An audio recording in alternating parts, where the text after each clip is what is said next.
Hey everybody, welcome back. This is part 4 of the Cellular Automata or the Game of Life series. If you remember from the last one, what we did was we got everything drawing to the screen so that you would have ended up with a grid like this, which is about 50% full at the moment. And then we added this run rules and this get cell value.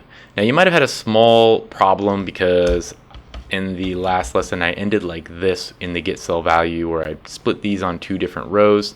And if you'd saved and ran that, you got a syntax error.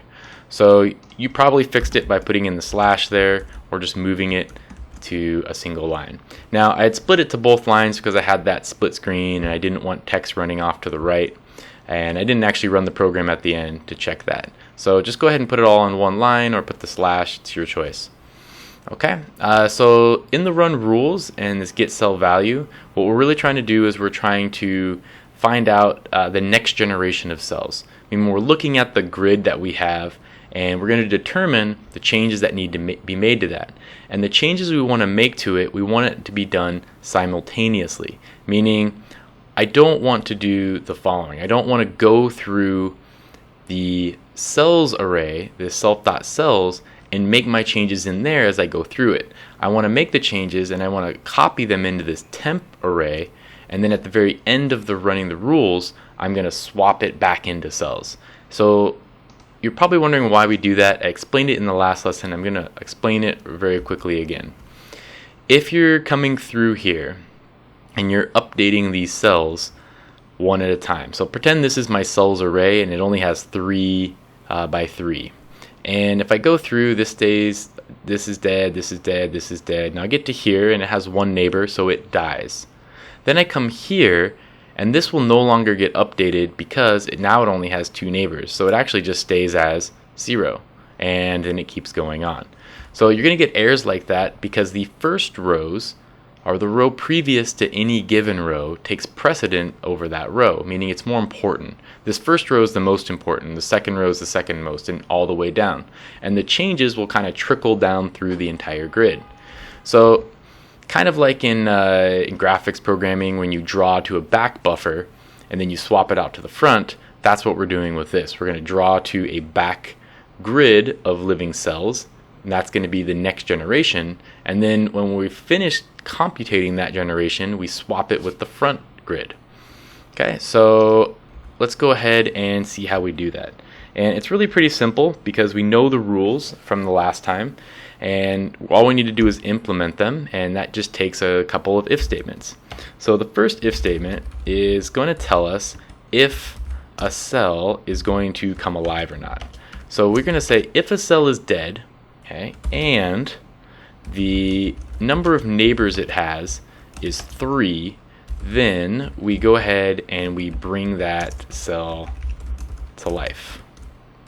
Okay, pretty simple. So if the cell is dead and it has 3 neighbors, like this guy here, 3 neighbors, this cell in the middle is dead, bam, it comes alive. All right, now if the cells is alive already and it has a cell and it has 3 neighbors, or it has 2 neighbors, then it will also stay alive. Now there's a small mistake in here right here. Okay, so this probably makes sense to you. You're looking at this saying, yeah, this is good if there's one in the middle, so meaning if there's a cell here in the middle and it has 2 neighbors or it has 3 neighbors, then it stays alive. That makes sense.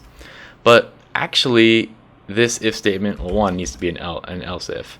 But this statement has a logical error in it. And the logical error is the way that these and or statements are going to be calculated. We actually want it to say if there is a 1 and one of these 2 things is true. So if it has either 3 or 2 neighbors. If I do this, it's actually going to look at this first thing here. It's going to say, all right, is it alive and does it have 3 neighbors? If that is not true, then this whole statement becomes false, which means that if this is true, then it will end up being false. So that's if I didn't have these brackets here. And I'll show you what it looks like if you take these off in just a minute when we get everything running.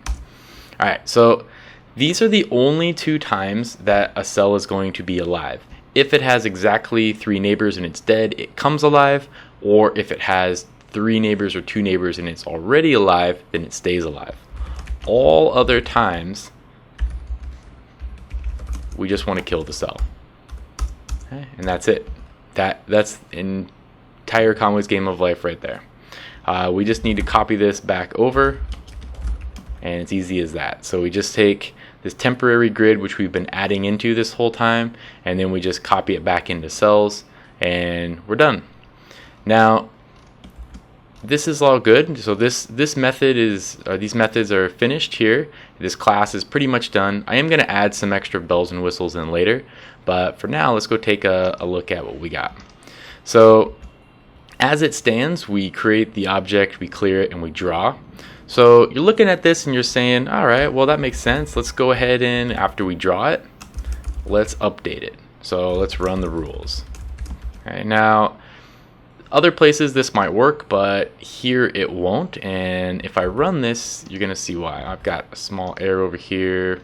It looks like I needed to put another equal sign. All right, we're good. All right, so if I run this, we end up with the grid, but nothing's moving. And that's because in Pygate, what you need is a clock to actually run things, and you need to schedule a clock, or there's other different clocks you can use, but we're going to use the schedule interval, which means it's going to call an update method every specified number of milliseconds that we want, or rather a fraction of a second. So to do that, we say pyglet.clock.schedule interval, and schedule interval needs a method which I'm going to call update, which is actually part of the window class, and I'm going to put it down here. And then we need to give it a fraction of a second. So I'm going to write this. Now this is different than you might have seen in other languages where you can just put in a frame number. I want to run 24 frames a second. Here it's saying if I put a 1 inside here, that means it's going to update once every second. And then anything else is just a fraction of a second. So this is 24 frames per second. Or if I put 60 here, it would be 60 frames. 60 frames per second. Now we want to see things a little bit smoother, so I'm going to put 24 frames. I mean slower, really. If I put it 60 frames, it's going to run pretty fast, and the cellular automata will be done before we actually see anything. And I'll lower this clock rate in a minute so we can see each step going. Alright, so now technically we're almost there. We can put update method in, and update method actually does have a parameter that comes with it, and that is dt. And if you're familiar with math or physics or anything, dt is just the time differential, or time difference between the last time update was called. So if you need to do some fine-tuned calculations and you need to know how long has it been since update was last called, you can use dt. So this isn't 100% accurate here. It's going to try to get your interval as close to a 24th of a second as possible, but most of the time it can't get exact. So it's going to be a little bit off, either a little faster or a little slower. And since I have this, I'm going to push this down here because this is an update, not having anything really to do with drawing. So we're going to put update there, and given that, we are actually ready to run. So if I run this, I get Game of Life, and there it goes. And notice you still got some action going on over here. Well, that one's actually taken quite a while. So kind of interesting, and we're done. All right. If you lower this clock rate, say I lower it to, let's go every half second here, you'll notice that things move much slower. So you can actually kind of pace things out and see how things are moving. I'm going to bump it back up to 24. So let's play with this a little bit. We've got this class. We've got this method, or these parameters here, this cell size. Maybe we can try changing it to change our grid. So let's lower this to maybe 5. So instead of making 20 by 20 squares, we'll make 5 by 5 squares. And that still fits evenly into 600.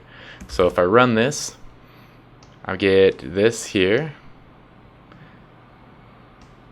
And notice it's running slower than 24 frames a second. And that's because, one, I'm not using the most efficient method of drawing things to the screen, and two, well, I've got a lot of things going on here, so I'm copying a lot of stuff over and everything. So depending on your graphics card, whatever you've got going on, it could be faster. So there's a bottleneck here in the draw method, and we also have to go through these rules, and we're copying the whole grid over each time. So everything is not, it's not built for speed, this is built for learning. So if you want to come back later and optimize some things, I'd recommend it. Alright, so let's take, I'm going to bump this back up to 10 here. That should be pretty good. Alright, so there we go. And Cellular Automata is running. Okay, let's add one more thing in here. Let's go ahead and change a parameter in here, and let's make a new method, %fill. And let's just go ahead and say self.%fill is equal to %fill. And then I can come down here to my generate cells method, and I can take out this 0.4, and I can put self.%fill in here. And that means now what I can do is I can give it another parameter, and the %fill, say I want 0.1, that means 10% filled, and I run this. It means it starts off very sparse. So you can kind of test things, and you can run different things based on the level of fill you want. I could go up to 9. Means it's gonna die actually really quickly then. See if it. Let's drop this down so we can see it. Let's drop it to 1. Okay, so notice everything's full, and then so overpopulation is what happened. So play with that a little bit, change the values, see what you can get, play with the frame rate and everything like that. And that's really about it. I did tell you I would show you this last thing here, so let's take a look. Here's the code running like normal. There it goes. Now if I come back in here and I take these off, let's see what happens. So I said this if I calculate this based on true and false Boolean logic here, it will be incorrect if I take the parentheses off. So if I run this, what you get is something like this, which still looks kind of interesting, but it's not actually the game of life. Okay. So game of life is actually, these rules, while they seem really simple, actually do create quite a bit of complexity, and they're fragile to a point. So if you change things around, maybe you make it so that if there are 3 or 4 neighbors and it comes alive, it's going to ruin the balance actually quite quickly. And it's just something to keep in mind. But I recommend playing with it and seeing what the different things you can get out of the game of life. All right, that is the end of lesson 4. I will quite possibly be making a lesson 5 as kind of just like a bonus lesson, but at this point you have a fully functioning game of life program, which I hope is fairly readable, and you should be able to copy it into whatever language, or if you want to stick with Pilot, whatever you want to do, you should be able to understand it fairly well. I'll put the code on the website and a link on YouTube so you can get at the code, and in the near future, I'll make a little bonus lesson teaching you how to optimize some of the stuff in here, and I'll also teach you how to do things like you can watch 4 different ones on the same screen at the same time to kind of do some comparing. And I was thinking about, in a far future lesson, using this and training a neural network in order to find the longest running setup, meaning you can set up your whole screen for Cellular Automata and then train a neural network in order to find the setup, the initial setup for Game of Life, which will run the longest. All right, it's been a pleasure, and go ahead, subscribe on YouTube, and I'll keep putting out more tutorials. Thanks for watching.